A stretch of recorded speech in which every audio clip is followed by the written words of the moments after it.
don't appreciate the favors of Allah.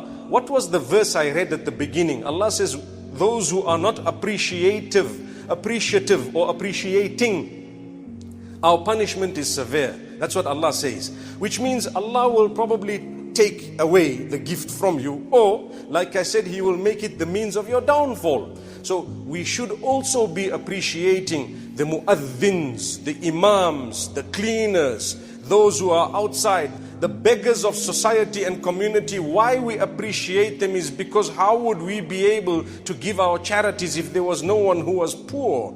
That having been said, Islam does not recommend begging, but as a last resort, it's one of those things. If we are able and capable, we should be ashamed of ourselves if we were to beg. But sometimes the situation around us forces some when they have no option. So Allah says, وَأَمَّا السَّائِلَ فَلَا تَنْهَرْ. As for the one who's asking you for something, never rebuke the person. Anyone asking you for anything, I ask you for a favor, brother, can you do it? It's either a yes or a no, but respectfully. If you are not going to respond respectfully, you've lost the test.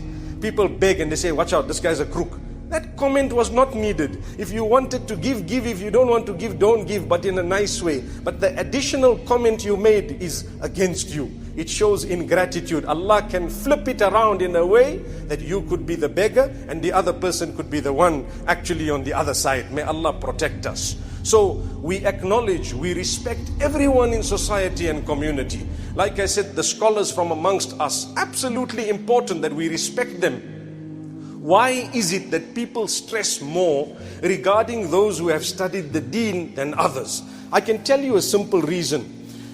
When people have studied the deen, the idea is they would pass that deen on. They would pass the deen on. That deen is from Allah. I'm talking here of religion and religious teachings and religious instruction. It's from Allah. When we hold it in high value, we will appreciate it, and so will our children. But when we hold it in the cheapest way possible, what will happen? We will lose respect, and our children will have no respect for anything to do with the religion. This is why the way we treat the school teachers in the secular schools, unfortunately, is different from the way we treat those who are teaching religion to our children. And if you take a careful look, we are all guilty of being more disciplined when it comes to our involvement in the secular schools. I'm not saying it's not important, but at the expense of being equally or more disciplined with that which has to do with the religion. Whereas that child might die at the age of 14, 15, might never see the age of 21 gone. What did we prepare the child for? For a life they were never going to live? You understand what I'm saying? Or did we have the equilibrium to say, look, I'm preparing you for a life, it's in the hands of Allah, I don't know how long you're going to live, but I want to prepare you for the hereafter, which is definite and it's eternal. So this is what we are saying. My brothers and sisters, Allah says when you appreciate Him, don't lose focus. Focus upon what? Upon the fact that this worldly life is temporary. You know, moments ago I said, in my short life on this earth, and let me continue, in my short life on this earth, I need to appreciate you, every one of you.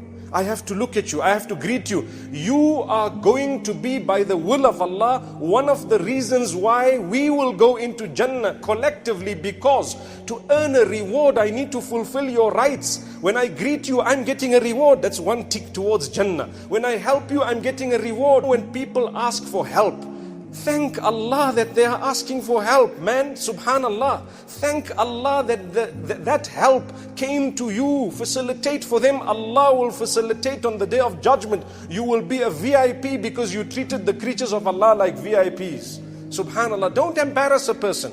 Like I said, if something has come to you, a person is in need, they are struggling, or some issue has come in front of your eyes, deal with it in a way that you convert it into a reward.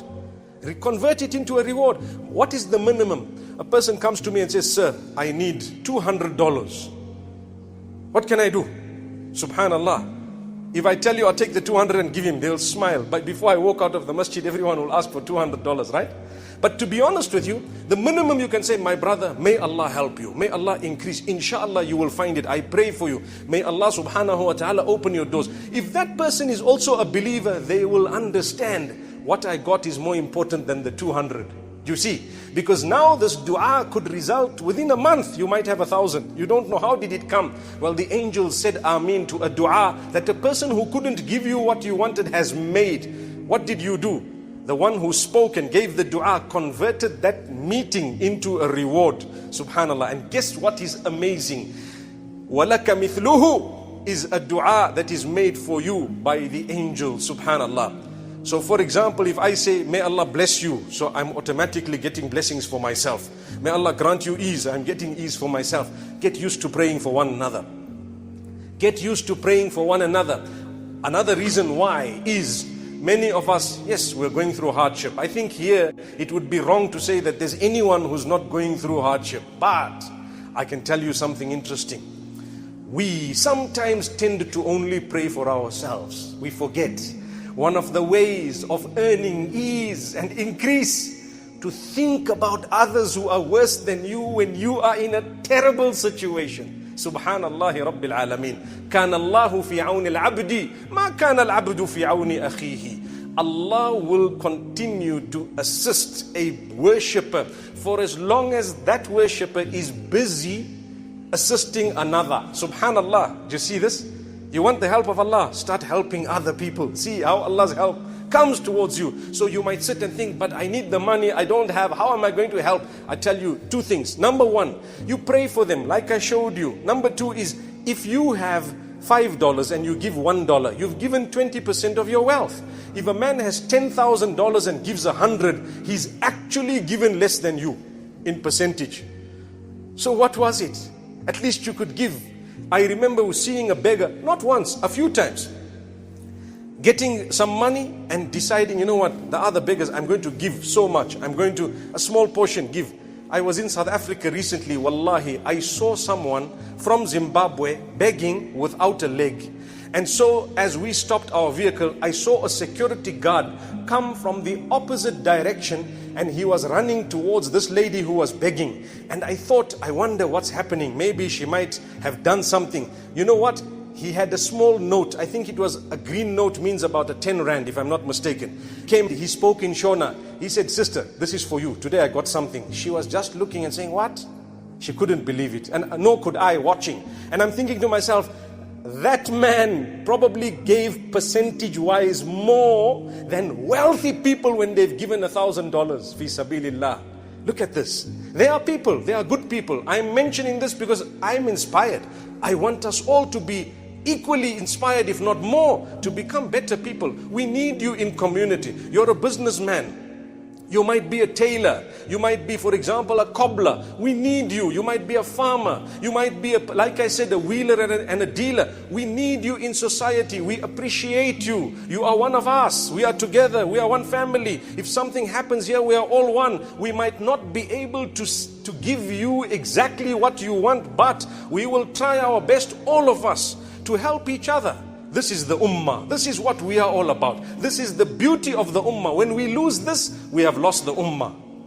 When we lose this, we have lost the ummah. So my beloved brothers, my sisters, let's work on appreciating one another. Like I said, from amongst us, there are teachers.